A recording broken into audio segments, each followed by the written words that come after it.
Welcome back to Blue Sea Energy. I'm Marissa, and today I'd like to talk about a floating offshore wind platform that was launched in mid July by a Chinese manufacturing firm. As stated by Adnan Memija from offshorewind.biz, Mingyang Smart Energy announced on July 13th via social media that it just launched what it claimed to be the largest floating offshore wind platform in the world off of Guangzhou, China. Mingyang also touted the tower's innovative V-shape to both be competitive via production efficiencies and a hold-up in typhoons. In fact, the platform, called OceanX, can withstand winds up to almost 80 meters per second and waves as tall as 30 meters. For American folks, that's 179 mile-an-hour winds and 98-foot waves. It's safe to say that the platform will probably be safe in a typhoon. Of course, its purpose is to generate power. Mingyang says the platform's total generating capacity is 16.6 megawatts, and it can produce up to 54 million kilowatt hours per year, which can power 30,000 homes and businesses. Part of the reason for its high yearly power production is that the platform can automatically yaw, or turn horizontally, into the direction the wind's blowing. This can increase its reliability and improve its overall power production. Since there's two turbines, each must be rated at 8.3 megawatts, and the International Renewable Energy Agency, or IRENA, states that this is roughly in line with the capacity of most offshore turbines. So what advantages do floating wind platforms have over other offshore projects? Well, according to Ørsted, a Danish company known for their offshore wind projects, the foundations of typical offshore turbines can only be built in depths of up to 60 meters, or 196 feet. This has traditionally limited the development of these projects, but now turbines can be anchored to the seafloor in a number of different ways. Here are some of them. From what Mingyang has announced, it seems like this platform is anchored by a single point with compound methods. In general, the benefits of floating offshore wind platforms are that they can make these power projects more feasible to build in deeper waters.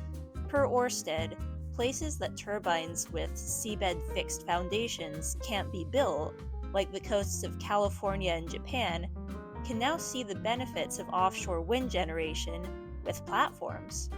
Plus, because locations with deeper water also tend to have higher wind speeds, these turbines can generate even more power, tapping the potential of the Earth's mighty weather.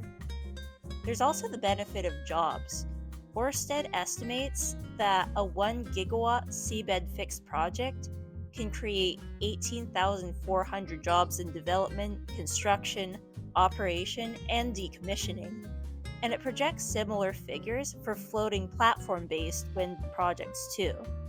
Since the Mingyang platform is at a scale of 16.6 megawatts, the number of jobs it created is probably quite a bit less, but it's still in the hundreds. And lastly, Ørsted writes that floating wind platforms have fewer environmental impacts. They can be installed with less noise, smaller ships, and longer distances from bird migration paths. And speaking of Ørsted, they're partnering with New England transmission and distribution company Eversource here in the US to create the Sunrise Wind project off New York, which will be connected to the grid 2 years from now. I made a video about that earlier this month, and you can check it out here. Back to the story in China. Mingyang Smart Energy has been innovating heavily in the wind turbine space in other ways than the OceanX floating platform. In December 2023, they announced they've started to produce 18 to 20 megawatt turbines, up from the 14 to 16 megawatt capacity of their previous models. Just to compare, IRENA says that 8 to 12 megawatts is common for most offshore turbines. So Mingyang is looking to build turbines up to twice this size. Per Memija from offshorewind.biz, the rotor diameters of their new turbines can range from 260 to 292 meters, enough to sweep across 9 soccer fields. Of course, they've been claimed to be the world's largest, and according to their website, the turbines can survive Category 17 typhoons, and each one can reduce carbon emissions by 66,000 tons per year.